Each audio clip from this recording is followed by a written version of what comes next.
Here's a nice WEM amplifier from the early 70s, perhaps late 60s.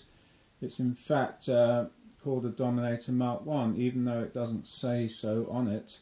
It was the amp that replaced the V-fronted Dominator, which ended about 1964, when that was the Watkins amp. They decided to go more rock and roll with big WEM badge, silver grille, and a much heavier duty rectangular black finished cabinet, which is more robust for the road. This one's got a handle on the side and little feet on the other side for carrying it. And there's the back. But the control panel is recognisable as the Dominator. It's exactly the same as on the V-front, except it's now chrome plated. There's no name on it though saying Dominator, but this is well known as the Dominator Mark 1, or sometimes they had a big name on the front saying Musette, which is the same amp as far as I know. Anyway, I'm going to have a look inside and we might be able to find the exact date and manufacture. Also changed to a 12-inch speaker from the ELACs they've been using for years. Inside this amp you can see a Goodmans 12-inch. So the whole thing is a lot heavier, of course. There's the serial number CW12620. CW obviously standing for Charlie Watkins. Otherwise, WEM warning plate is very similar to ones you see on all the old Dominators. So this one's in really good condition. Be interesting to see what the circuit is inside, and I'll be adding that onto the video.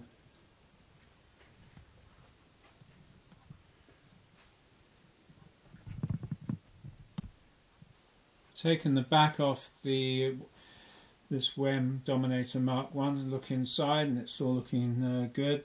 The Goodmans speaker, it says on it 12 ohms, which is a bit odd because the output transformers were always 8 or 16, so perhaps the 8 got a slightly different output transformer. The most interesting thing is the electronics. Now, Dominator previous to this was the V-front, and looking inside it looks exactly the same as the old V-fronted one. The circuit board's the same, but with one big difference: all the components have been mounted on the other side of the circuit board now. Probably easy to manufacture that way. You can put all the components on and then solder them all in one go. When they were mounted on this side, I think each component had to be soldered in one at a time, which took ages. The only problem now is all the components on the other side. If you want to service them or change anything, it's a bit difficult because all the wires have been added on afterwards, and that circuit board is going to be quite difficult to get out. Luckily, the components on the circuit board are pretty reliable, as I've seen on the other amps. Nothing really needs changing. Tremelo capacitors can drift a bit, but the only thing that may need changing is the smoothing capacitor. It's a green one now, but still a Plessy, and the big one here is also a Plessy. And we found on the other old 1960s amps that those Plessy capacitors are still working fine after 50 years or so. Another good thing about this amp is all the valves are Mullard, and they must be original because every one is a Mullard. Got 3 ECC83s there, 2 EL84s, and the EZ81 here is a Mullard as well, white label. The two up here on the older amps have got little sleeving cams over them, but these don't have sleeving cams now. But the still mounted on a rubber grommeted little circuit board to try and stop vibrations. Another small change here, so they finally put the earth connection straight to the chassis as per the rules now for safety. First point is the earth must be bonded to the chassis. On all the other amps, the earth ran all the way down to the front end and was fixed down there to the chassis. But you have to be careful you don't get a hum loop, that's all. The transformer is obviously slightly different in appearance, but I think it's probably made by the same people. I mean, it's still got the tags in the same position, just slightly different. Maybe it's the same. Still using the same big lamp. The potentiometers inside are just slightly more modern, just silver, little silver ones. And some of the components on this side look like more modern carbon film type. So I don't know what the other ones are on the other side of this board, where the carbon composition made by the carbon film, probably because this is now carbon film here and here. Otherwise everything is very, very similar, even down to this really thin heater wires that they use to this board, and pretty thin input wires from the sockets. So I'll be checking out everything else inside. I'll probably drop the chassis out and have a look at the capacitor, see if there's a date on the other side, and then have a look at the transformers, see if it's any different from the speaker transformer on the old ones. So I'll do that next. I'm going to test this Watkins Dominator amp, the 1x12 version, but I've turned the chassis over so we can look at the transformer and capacitor on the other side. And this green capacitor here, if you look at the bottom there, it's got 7013, and that's the date of manufacture. So it was 1970, week 13. Now they didn't have these capacitors laying around for long, so it was quite expensive in those days, so they would have been shipped out and installed in the amps. So we're pretty sure this amp will be made sometime later in 1970. I just pulled that up from the clamp so that can go back down. Now another thing, the output transformers are pretty much one of the things that makes the sound of these amps. These transformers used on Watkins never changed much from the late 50s through the 60s and into the 70s. It's quite small and overloads nicely, and it always had these capacitor and resistors on the primary side, and the reason for that is to protect the transformer against high frequency oscillations, because it gives a nice load to the EL84s at high frequency. Now they're 4K7 2200 picofarads on each. And if we look at the EL84 specification, you've got on this sheet, you've got here the load 4.5K for a single pentode. Now what we've got here is a 4.7, which is near enough, and a 2200 picofarads. Now that reason for that, I'll do this little calculation here showing the frequency to find the cutoff point where that little transistor capacitor works. There's the calculation, 1 over 2 pi RC, so we've got 4700 resistance, 0.0022, which is 2002 picofarad microfarads converted, which is 10 to the 6, multiplying out, it's 1 over 65 times 10 to the 6, divide that into 1, comes to 15 kilohertz, near enough. So as you can see, that's set perfectly to maintain a load to the pentodes at above 15 kilohertz, which will stop any parasitic oscillations. Why will you get parasitic oscillations? Well, the speaker will have a very high resistance at high frequencies, let's say 8 ohms up to 6 or 7 kilohertz, and then it starts rising at 15 kilohertz.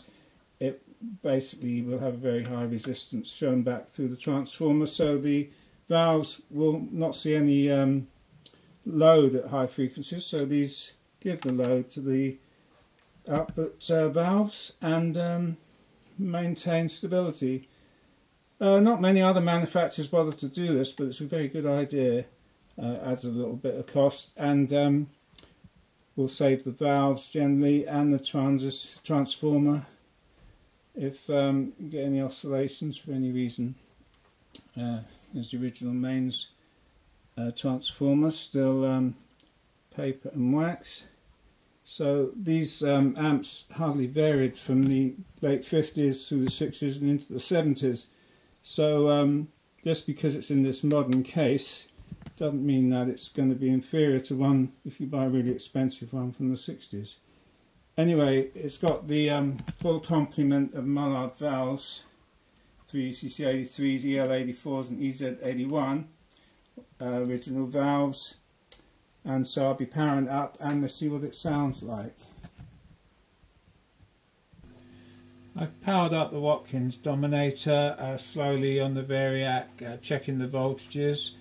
And I've got the Variac up here, 240 volts. It's not drawing much current, about 0.3 of an amp, which is good. I've got various voltages being checked, and everything's looking good. Sounds fine. All the voltages are good. Now I've drawn out the circuit diagram for anyone who's interested. Again, it's very similar to all the Watkins amps that have gone from the 50s through the 60s, and now this is in 1970. I mean, this circuit diagram is almost identical to all the other ones I've drawn out, just a few variations. There's no feedback now from the speaker. There's a single 12 ohm speaker, measures 13 ohms AC, no feedback. And the tone controls, they've gone back to a tone control that has been seen in the past. Watkins does various tone controls on amps. Don't know why. Maybe he thinks it's a slight variation in sound, but it doesn't really make much difference. So this tone control, you get a lot of treble on max. As it comes down, you lose a bit of volume and treble at the same time. It's exactly the same on the standard input as well as the tremolo input. All the input circuitry is exactly the same as on other amps, both of them. And I haven't done the mod, but you can actually mod this input like I explained on other videos, just to put both of the ECC83s in parallel. Gives you a slight variation in sound if you want it. Phase splitter, all these components seem the same. So 680 picofarads, cuts the bass, makes it nice and bright. 680 picofarads on both. Standard tremolo circuit, again it won't go very slow, but you can mod this to get it slower by changing these capacitors up to 0.02s or 0.03s. You have to change all three, or it doesn't quite give you the nice smooth change.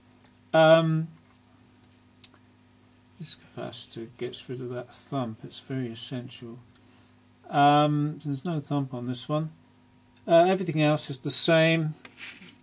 Now I measured the voltages on the two Mullard valves, and we've got 10.7 and 10.4, so it means they're fractionally out, but that's on these cathodes, but it's close enough, there's no hum. All the valves in the original Mullards, and they're all working fine. We've got 316, 17 volts on the B+, which comes off this valve EC81. And then further down the chain on this, about this point here, what about 233, 234 volts? I'll put 235. I've seen lower on some amps. It depends if these resistors are varied. So really good. All we need to do now is put the guitar through it and just take these things off and do a sound check. While I had this amp apart, I decided to check out some EL84s in it, see if they made any difference to the sound. Now this amp's got Mullards in it, original, and they're pretty well a matched pair. So I tried the sound with them, and then I took them out and I tried some other valves which I matched up in pairs. I tried these ones, the rubies, and then I tried these Sovtek Russian ones marked up by Electro Harmonics, and I tried these JJ ones, and I tried these ones by PM, and I've got others I could have tried as well, but after going through all these, the sound was, if any difference, I couldn't really tell. It was very slight. They all had very excellent high and very excellent low, pretty full volume. Didn't notice any lack of volume between any of them. So I wouldn't worry about if you're going to buy valves, as long as they're a known make, which these are, and preferably not some obscure Chinese valve. I wouldn't worry about it if you need to buy some valves, as long as you get a matched pair if you're running in push-pull. Right, just testing the amp just before I finally screw it back together again. I plugged in the guitar and got it on, of course. Just Strat guitar, just plugged into the tremolo channel.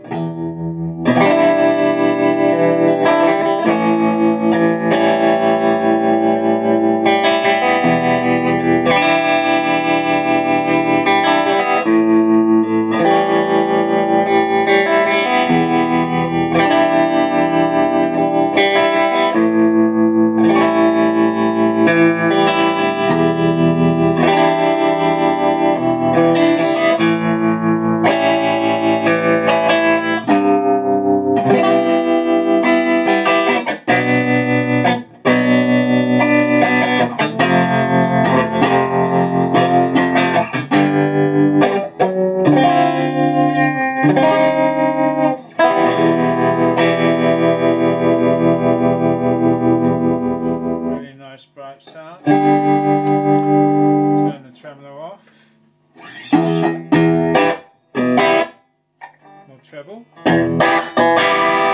Bass. Turn the bass treble down. Volume. That's not volume. I mean, that's the tone.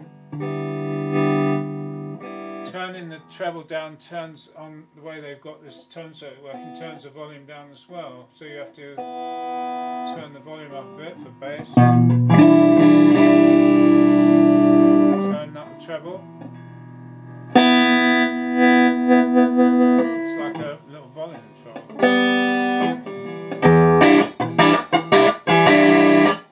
Try the other channel.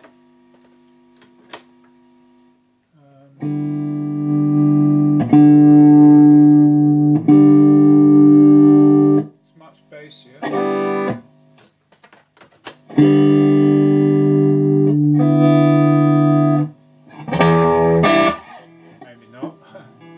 Got it on the bass pickup, treble pickup.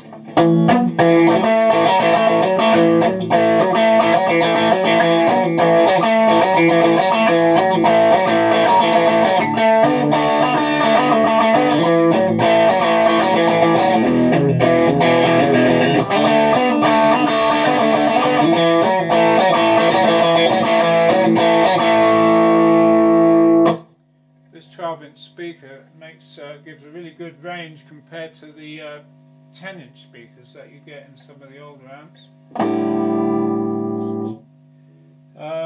Yeah, it's a fantastic sound, absolutely brilliant.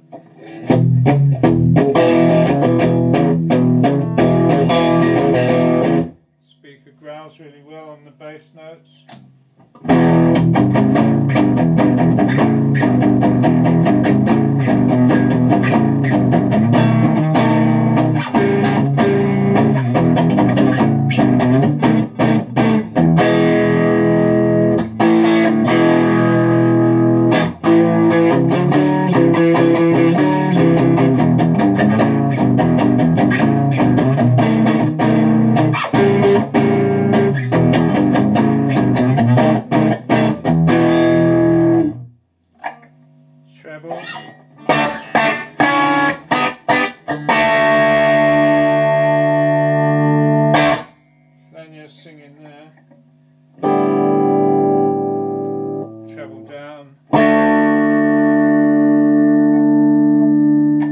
Full treble on the guitar. That's with the tone control down on there. And then the other input.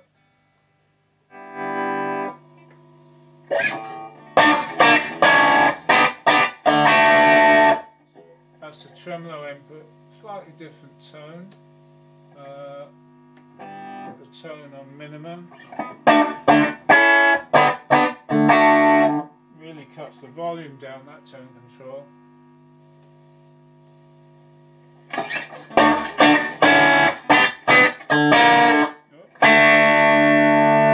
Tremolo on. Maximum tremolo speed, which is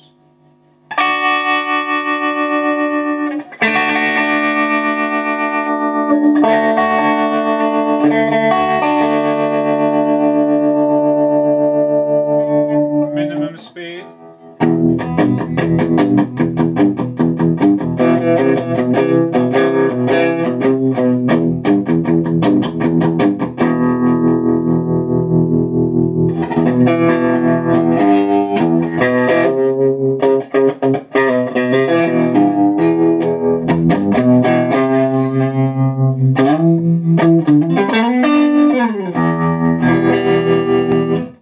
I'll screw it back together again, and